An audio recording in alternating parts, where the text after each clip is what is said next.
music for a little bit. We got Degenerocity, actually. Talking about the best artist to fall off. Who's your favorite artist that fell off, man? I think me personally, I'd have to say... I mean, can you say Fetty Wap fell off? Yeah, you can. Either Fetty Wap or Designer.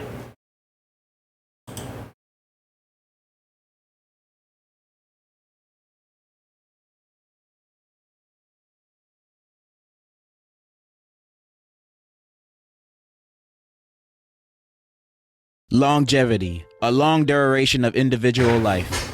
Some are long-lived, while others are cut short. Not only can this be applied to living, but also in all art and entertainment. Like, will this piece of work stand the test of time to be remembered as great, or will it be put in a modern art museum? Only time can tell. And many music artists throughout all the years had faded away alongside time. It's crazy to think about, cause some of these artists, or at least their songs, were all over the radio and playlists and constantly being replayed. But by next year, nobody's even having a thought about their music, let alone the artist. Their relevance was like receiving a happy ending from a ladyboy in Thailand. It lasts a good minute, but it finishes pretty quick. Yeah. Don't judge my hobbies. Some get the stinky end of this deal by having short bursts of fame, then run straight into Fetty Wap is like the face of falling off. Artists that fell off at the top. Nah, low key.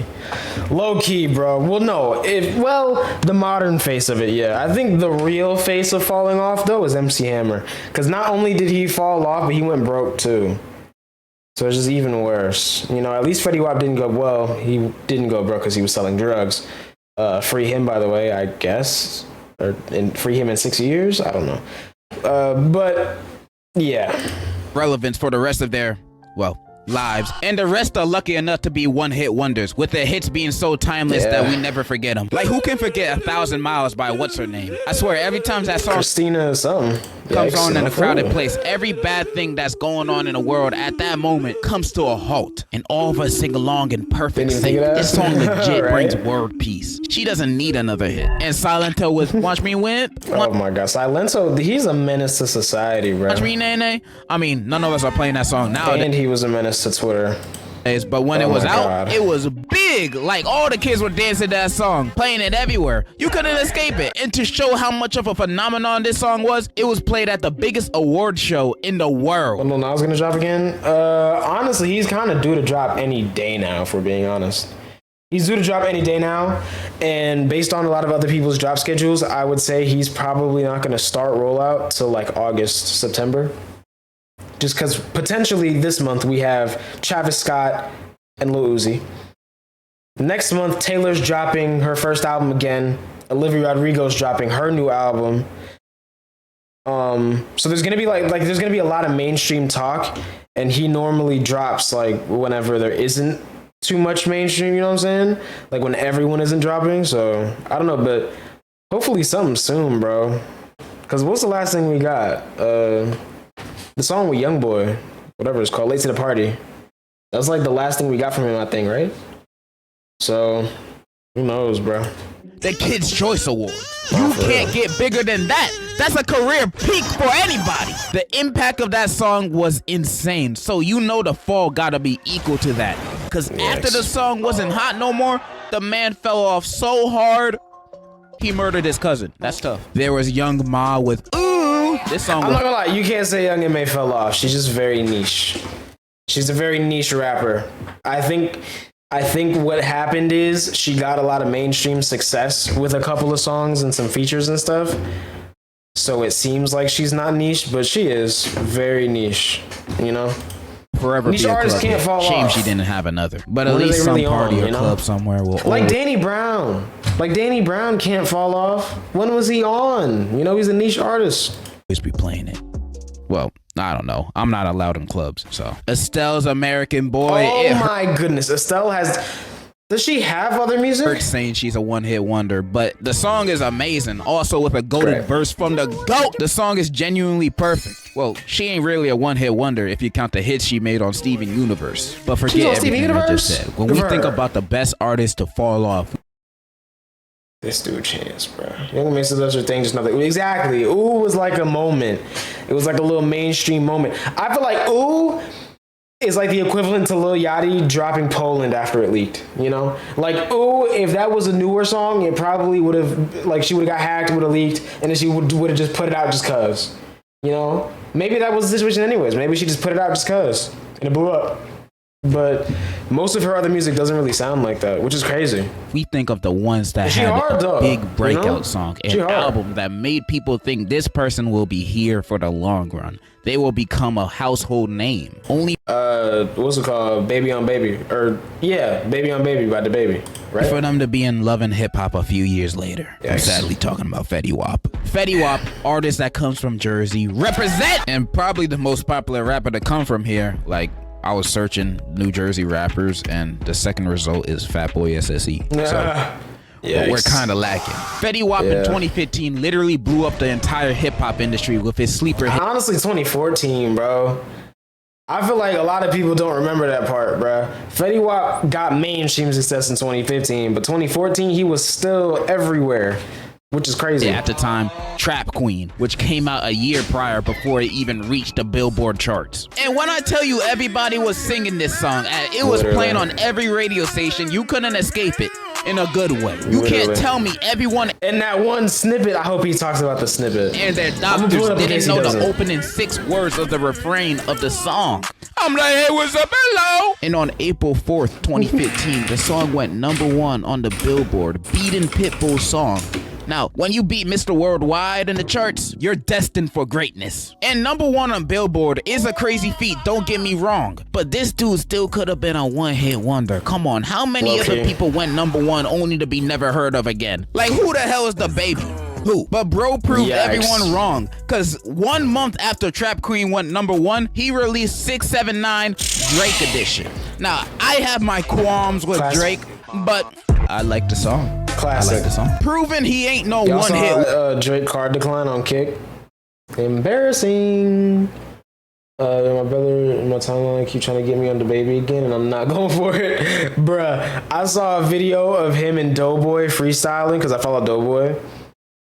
And his verse, like, his freestyle wasn't bad, but like Doughboy carried. So it's like, I hope that's not a song that ends up on his album, because Doughboy dropping 2, I forgot. Doughboy dropping 2 in like a couple weeks.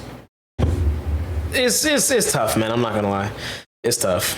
Wonder, but at least 2. But soon after that, he released his self-titled studio album. Bro did not waste time. He saw the spotlight was on him, and he took his opportunity in the best way possible. Again, My Way, RGF Island. This album was filled with hit songs, or at least songs that would be played all over social media. Like, just had a Drake feature? Yeah, what's it called? Drake did a remix of it, I think. And then they just put it out. Fetty Wap was basically the go-to artist to use in your vibe. Because that's around the time that Drake started like biting from newer artists, and also doing the whole Drake feature thing where like a new artist comes out and then Drake hops on a song with them and then they blow up. That was the first one. No, that was the second one. The first one was when he put on McConan.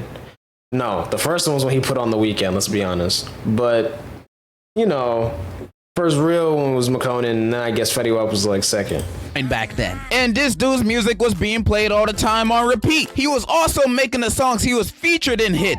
Like, nobody listened to Save That Money for Little Dicky, let's be honest. Yeah, we're all listening for that hook. It seemed like this guy was unstoppable. And you could tell he felt that way too. Cause 1 month. And honestly, bro, I hate that McConan didn't get to blow up, bro. Like, McConan really...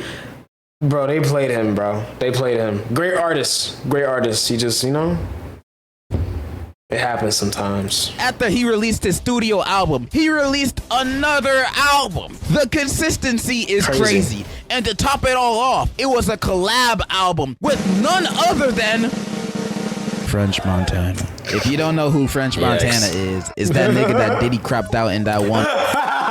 This will forever be one of the funniest moments in rap history, bro.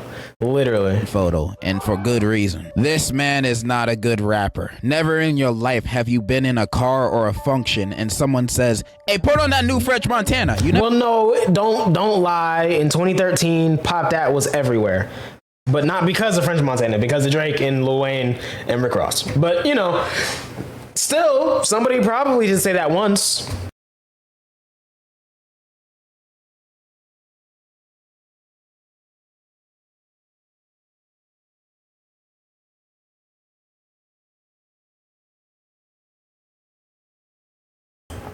You know, I feel like French Montana has had a few of those hits that would be playing at the function or on the radios or whatever, but not because of him.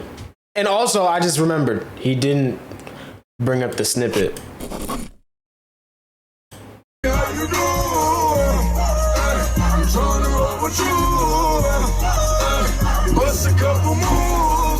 So goated, bro. See how well you move.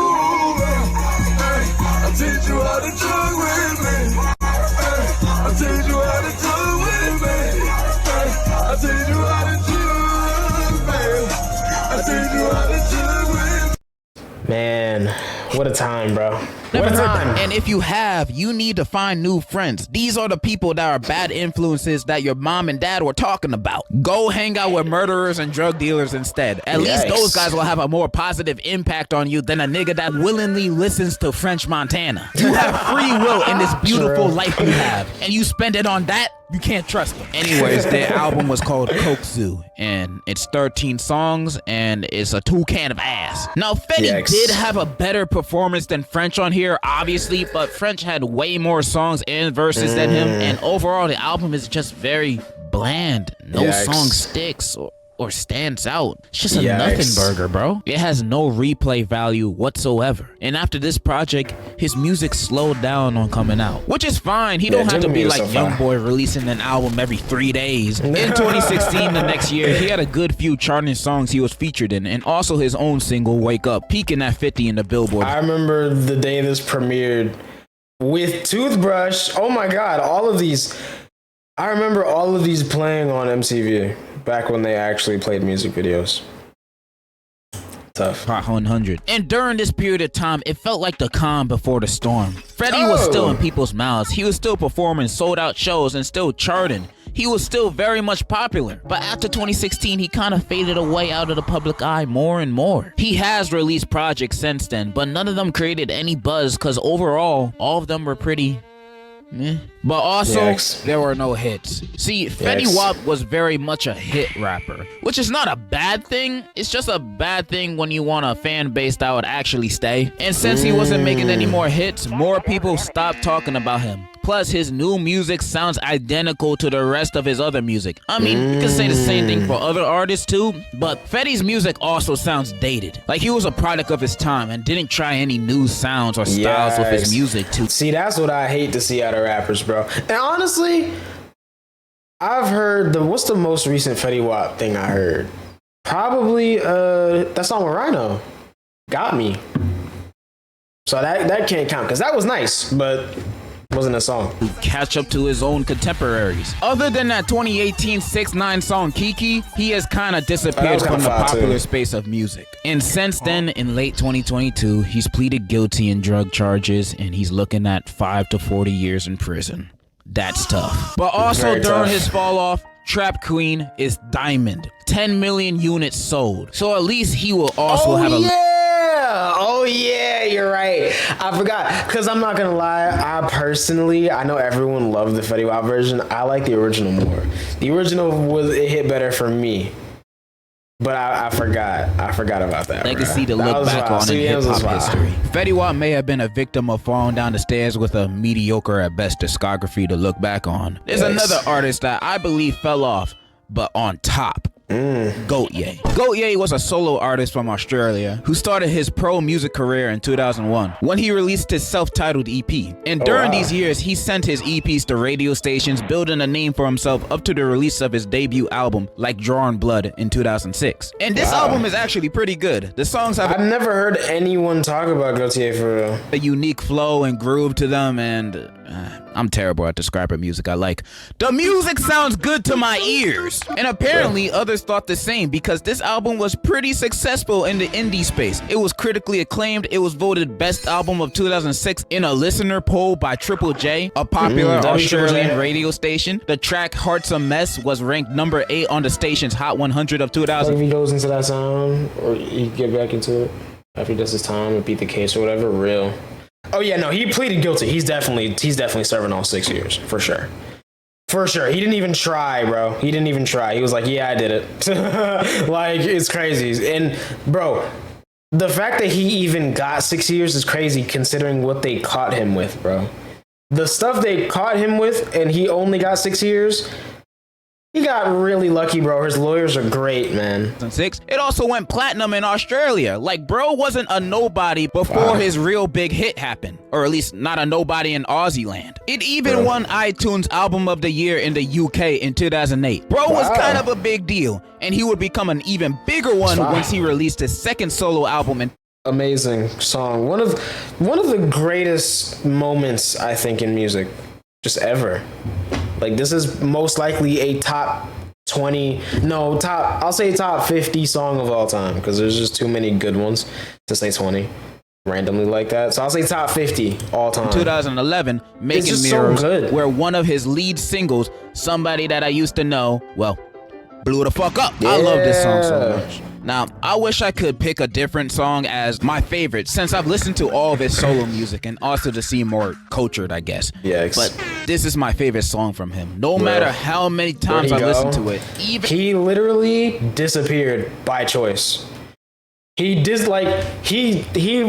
fumbled on purpose, bro. I've heard that he just isn't a fan of the music industry, didn't really want much to do with it, so he kind of just stopped making music and putting it out like that. Like, he just, he bossed up, man. Even after 10 years later, I guess it doesn't get old. And the whole sound of the song is unique too. Early 2010s pop radio songs were sounding more like electronic EDM dance music, sounding like a YouTube gaming channel intro. Exactly. A lot of them sound dated too, but not this song. Yeah. Never this song. And the song did get his flowers, a lot of them too. And after his world tour, all eyes are still on him, especially since he just won the Record of the Year at the Grammy Awards. The people were waiting for more music from him. Except that ain't happened. Bro went radio silent, and not in a people weren't interested in him no more kind of way. No, bro disappeared from everywhere. Yeah. Social media even started rumors saying he was dead, where he went out of hibernation just to tweet, "Nah, I'm alive." Then not long after the tweet, he posted a blog post saying he no longer will be releasing solo music and yeaaaah will be no more. Yeah. Huh? This dude just released one of the biggest songs of the decade and now he's quitting? Why? Like, he literally, it's like, bro, this is honestly the musical equivalent as Thanos getting all Infinity Stones and destroying them, bro. Or just like throwing them in the trash. Like, it's the same vibe, bro.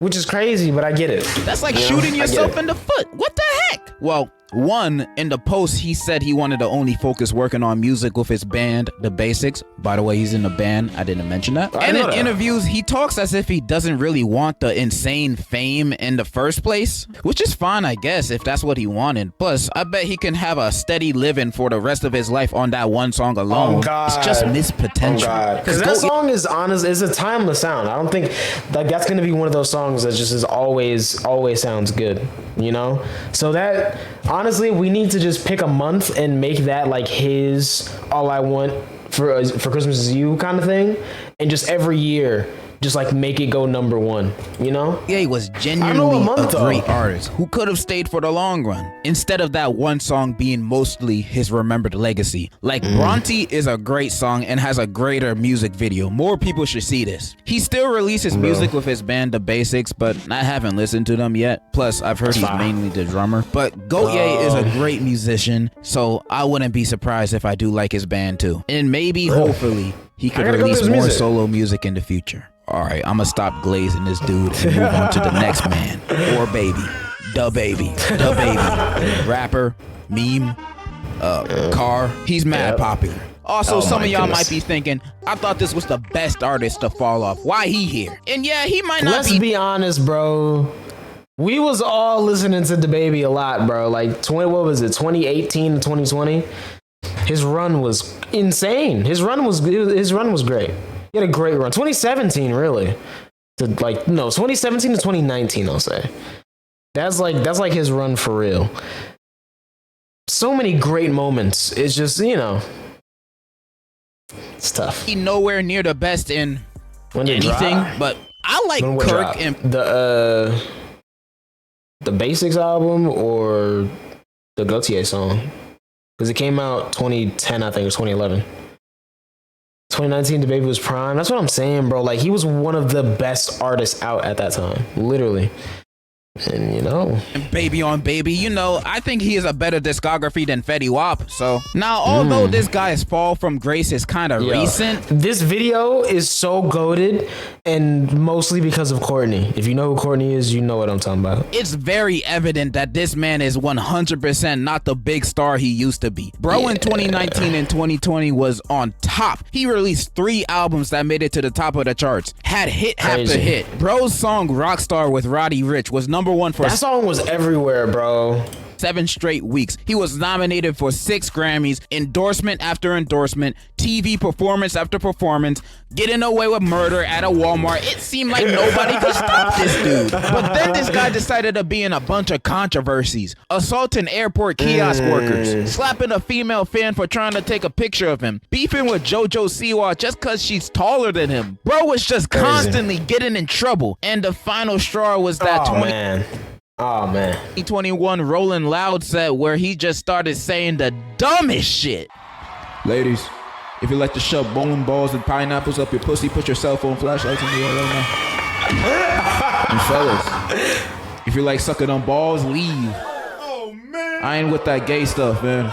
Leave, man. I ain't no Frank Ocean. Leave that stuff at home. Yeah, dude said some homophobic stuff, and basically the whole industry turned on him. He lost a majority of his endorsements. Bro was pulled off of concert lineups, and overall, the public wasn't really messing with him no more. He even one time had to cancel his New Orleans show because it only sold 500 tickets in a venue that's supposed to seat 14,000. If that doesn't indicate a fall off, then I don't know what does. His recent album, Baby on Baby 2, only sold 17K first week versus his Oh my goodness. He went triple styrofoam. I mean, it's better than double cardboard, but like 2019, 2020 albums that would sell 150K, getting #1 on the Billboard charts. It just seems like bro really messed his own career up for nothing. And some people still might say he hasn't fallen off. Look at his Spotify monthly listeners. Bro still because of Dua Lipa, bro. All his features, like, come on. Pulling big numbers. That's the only reason why. Remove the Dua Lipa song, and that cuts off at least half of these listeners off, minimum. Bro. Then remove Rockstar, that's probably minus 5 million right there. Most of this dude's listeners are only listening to his hits that most of the time he's only featured in. It ain't that hard to pin. And that one song with Doja Cat, like, you know what I mean? Somebody I used to know dropped on the 5th of July. Go to Your Day has unofficially been made. All right, bet. We're going to start it every 5th of July. We're just going to play that song for an hour straight. You know? Point this info. And do I feel bad for his fall off? No! Not Bro at all. did this entirely himself. Honestly, I knew DaBaby was going to fall off before the homophobic comments. And that's mostly because he wasn't experimenting with his sound enough. He slightly did. A little bit for like a minute, and then just went right back to the whole, you know, that flow that we all love and the same type beats, and you know, Jetson made kind of just pumping out whatever he could, giving it to him, you know, like that was the beginning of his fall off before the controversies, if we're being honest. Oh, even on his new album Baby on Baby 2, on his song, and still, didn't I listen to a DaBaby song like 4 or 5 months ago? And it was so mid because it sounded like it could have came out in 2019 and not in a good way. He says, Lost 20 million for keeping it real, bitch. I don't give a fuck about no money. bro isn't even sorry. He basically said all the apologies he said in the past don't mean nothing. But who knows? Maybe he will make a thing with YoungBoy and DaBaby. Didn't they drop an album? Actually, no, I'm lying. I did. There's one song on that album that's pretty good. Hit. That song isn't bad. But mostly because of YoungBoy. But they have like beef or something now? Are they cool? Well, this YoungBoy be beefing with people all the time, bro. The comeback. He has a new song that debuted number 92 on the Billboard Hot 100. 74, although the Repo Reaper on TikTok is the only reason his song is getting any streams. That tells you where his Yo, that dude is mad funny, bro. career's at right now. All right, I gotta move on from this dude and talk about a person that genuinely hurts my soul that I had to say this. Chance the Rapper. Chance the Rapper started his career with his breakout mixtape 10 Day, which was okay. But then the year after, okay, a lot of people say it's great. I haven't listened to it all the way through myself yet, but Acid Rap came out and it was amazing. In my opinion, it's up there with hip hop's best all-time mixtapes. Bro brought a unique sound to hip hop with the fun bounce. That's what I mean. When I listen to it. Not one of them songs for real. I listened to one song, Hit. It's good. I'm gonna play it after this. And sometimes melodic It's not tracks bad. here. The whole mixtape brings a supreme vibe to it that a lot of other projects don't bring. Also, his ad-libs going every track, breathtaking. Revolutionary. Acid Rap is just a great project that introduced his talents to a much wider audience. Bro was destined to be big, especially upon the release of his album, mixtape, The Coloring Book. In middle school, I adored this album. It was constantly in my rotation, and personally, I loved it more than Acid Rap. I had every song on here on repeat, and my favorite song on the Still haven't watched Spider-Verse yet, bro. album would change like every week. My favorite is All We Got. No, it's Angels. I saw the clip though of Metro seeing himself in the movie. I definitely saw that clip. Bro, what? Okay, there we go. Constantly in my rotation, and personally, I loved it more than Acid Rap. I had every song on here on repeat, and my favorite song on the album would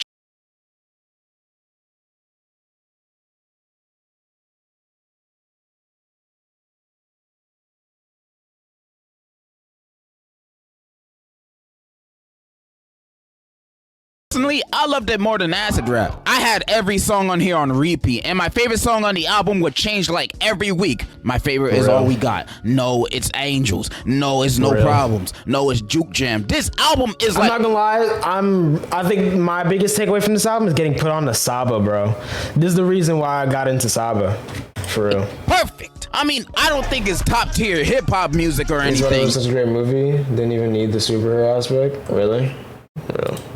But I have zero complaints about the album other than the mixing. Honestly, I think the first Spider-Verse movie is gonna go down as the best animated movie. Cause like I just don't see anyone surpassing it. Even the second one, like the second one's probably really good. A lot of people are saying it's good. I'll see. But like that first one, bro, that movie hit different, bro. And all night. It really But did. I can forgive it. This album is great. I love this album so much. He deserved all the praise and awards he got from it. This album was a big part of my middle school days, and Chance was definitely one of my favorite rappers, period, during that time. I was deeply anticipating more Chance music in the future. I mean, he met Kanye West. He was never going to fail, right? So his next project was bound to succeed. And then it happened. 3 years after The Coloring Book, he announced his debut album, The Big Day. Oh man. Holy guacamole. This was a big day for me. I couldn't wait. I was ready. And on Friday morning, 12 a.m. on release, I put on my headphones. I could feel the sweat going down my gluteus maximus. I am so happy. Then I pressed play. And as I was listening to the music, the songs felt a little off. A bit different from his previous music. It was perhaps a little more experimental. Oh my god. Video was his debut album? Yeah. Everything else before was a mixtape. That's why it's such a bad fall off, because that was like his first album. Crazy. Something. Maybe. Yo, bro, this audio is OD, bro. Like, my goodness. Dog, what the fuck am I listening to? It was garbage. Dreadful. It wasn't that bad, gook. And it was bad. Not in like a French Montana, Fetty Wap, Coke Zoo, Nothing Burger kind of way. Because if it was, it would actually be better. Because with a Nothing Burger, you just get no nutrition or enjoyment out of it. The Big Day is like receiving a lobotomy. Like, first, this album had like 8 writers and 8 producers for each song. 2, the lyrics are just look at this. Peanut butter jelly with a baseball bat. Peanut butter jelly with a peanut butter jelly. It'll break your back. Crazy. Now, Pierre does have a beat on this album, so I still play that song, Slide Around. I know Nicki Minaj is on it and Lil Durk. Their verses aren't bad, though. They're good. They're decent enough for me to enjoy that song, but it's a Pierre beat. It's a great beat. I think someone else should have got it, though. But that's how it is. By the way, almost all the lyrics on this album are this corny and this trash. Yeah. And when he's not talking about peanut butter jelly or God, he's talking about loving his wife. Now, I understand you love your wife, dude. I love your wife too. But if you're not gonna talk about your love for her in any kind of interesting way, Literally, or do it in any other creative way other than just say I love her and she's beautiful, she's my queen, bro. I don't want to. Can you talk about something else? Oh Can you talk yeah, about I forgot Hot Shower's on there. I forgot that's on there. You know what should have been on there, bro? Groceries. Groceries with Tisa, bro. That should have been on doing there. drugs again, please. That's a good song. Every song has Or did this that come out after the big? No, I think it came out before. same That's a rhythm, good song right tone, there. feel. It doesn't change or do anything interesting, Goated which is vid. even worse since this album is almost an hour and 20 minutes long. Honestly, this is probably That's the biggest problem too. It's not even that it's a bad album. It's a bad long album. the most disappointing album from an artist I loved I've ever listened to. Cause even with the albums I don't like from artists that I love, there's usually a good few tracks I would come back to, you know, that I like. Exactly. But not this one. Not a single one on this album has replay value. And when I say these things, I don't mean for anybody to shit on Chance, because I still think overall he's a great artist. It's just this project upsets me. And he's definitely proved that, you know, since. Like he's done a couple of verses and a couple of, you know, songs since that are good. It's just that album was not it, bro. So much, because this has been basically his last album for the past almost 4 years. And the album sucks. The man has released very little music since this album, outside from that Christmas mixtape he released in 2020 with Omarion or whoever. I don't care. I'm not listening to that. That's not a real project. And I feel like this dude knows the bad reception his album gets. That's why he's been wearing his #3 hat promoting Coloring Book for the past 7 years. I swear this hat is surgically attached to this man. Take that shit off already. Damn. Maybe I'm looking at. Bro, the first time I saw him in a hat that wasn't a 3 hat, I thought he was gonna like shut down or something, bro. Chance's last projects through rose tinted glasses, because I listened to those albums as I was a kid. And even though The Big Day is a terrible album, I am so happy for the current success of Chance in his career. Well, I love seeing him being part of modern media despite not releasing any music in a number of years. Yeah. I am so happy for him. He might have fallen off quality wise, but I only want future uphill success for him, no matter if he releases any more music or not. And if he does release more music, hopefully this album was just a hiccup and he starts burping again. And yeah, I feel like I've discussed enough in this video, although I definitely could make a part 2 to this. There's a few others off the top of my head that I could list, like Coldplay and Maroon 5. Coldplay didn't fall off, they broke up. Maroon 5 fell off, but they were never really good. And Adam Levine cheated, and that was like a big thing. So they definitely can't make a comeback now. Like, how you go from this to this? Like, seriously. Also, there's one Kinda more that tough. fell off quality-wise that I can rant about for days on Watch him say Drake. end. But that's for another day. I feel like I've said my piece, and in conclusion, I kind of like Hot Shower. Yeah! I'm sorry. It's because it made in Tokyo, bro. Sorry. It's kind of grown on me. I'm sorry.